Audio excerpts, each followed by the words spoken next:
possibility of the closure of the Straits of Hormuz. And as I have mentioned earlier, we had diversified the sources of supply.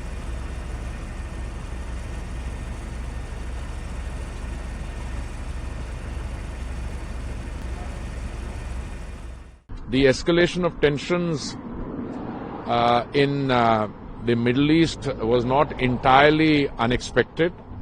In fact, we had foreshadowed this escalation, and the government under the Honorable Prime Minister has been consistently and periodically reviewing the situation, including the possibility of the closure of the Straits of Hormuz.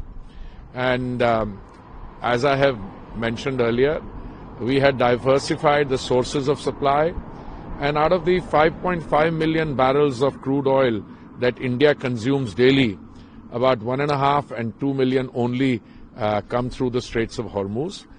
We import roughly 4 million barrels through other routes, and our companies, the oil marketing companies, have enough stocks.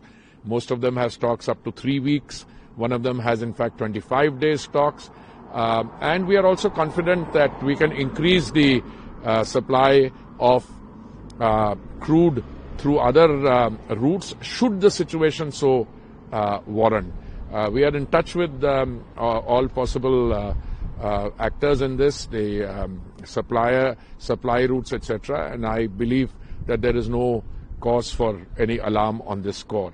Of course, we will be watching the unfolding situation, and the Honorable Prime Minister has already spoken with all the major leaders. He's had a long conversation with the President of Iran also, and calling for de-escalation. It is our hope, and all of us are expecting that the situation will result in calm and de-escalation rather than further escalation. But meanwhile, we continue to be prepared to meet the evolving situation.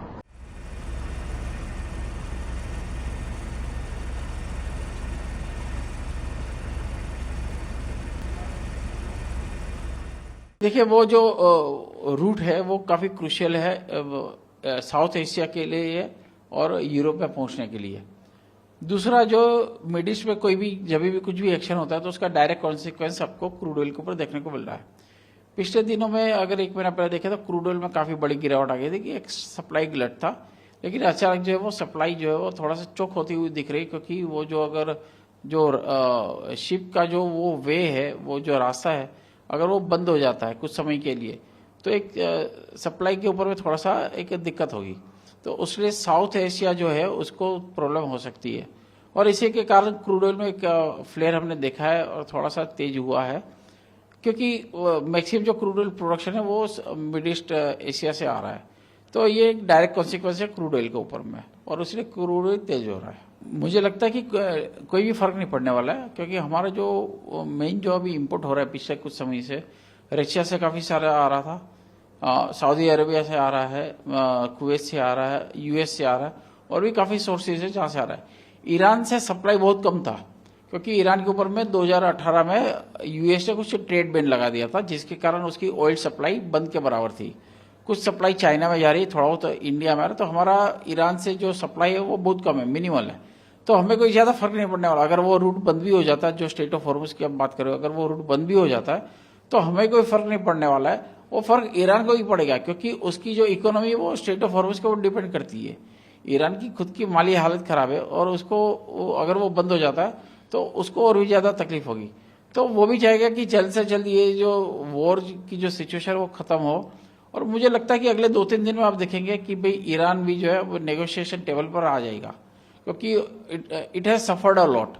तो मुझे लगता है कि अगले 2-3 दिनों में जो मेरी स्टडी बता रही है कि वो नेगोशिएशन टेबल पे आ जाएगा, और उसका जो भी जो न्यूक्लियर पाइल्स था वो ऑलरेडी डिस्ट्रॉय हो चुका है, काफ़ी ज़्यादा डिस्ट्रक्शन वहाँ पे हुआ है। तो it is going to take a very long time कि वो वापस उसको रिसेरेक्ट कर सके। और अमेरिका ने बोल दिया कि वो ऑलरेडी रेजिम चेंज नहीं चाहता है, वो चाहता है कि उसका जो न्यूक्लियर जो वो बॉम्ब बनाने की फैसिलिटी है वो सारी बंद हो जाए। तो अगर वो खत्म हो गई है तो अगले 2-3 दिन में मुझे लगता है कि ईरान नेगोशिएशन टेबल पे आ जाएगा, और वो आते ही वो सारा मामला ठंडा पड़ जाएगा। तो उसे मुझे लगता है कि जो अभी जो क्रूड ऑयल की सप्लाई की जो बात कर रहे हैं वो कोई ज्यादा फर्क पड़ने वाला नहीं, वो एज इट इज चलता रहेगा।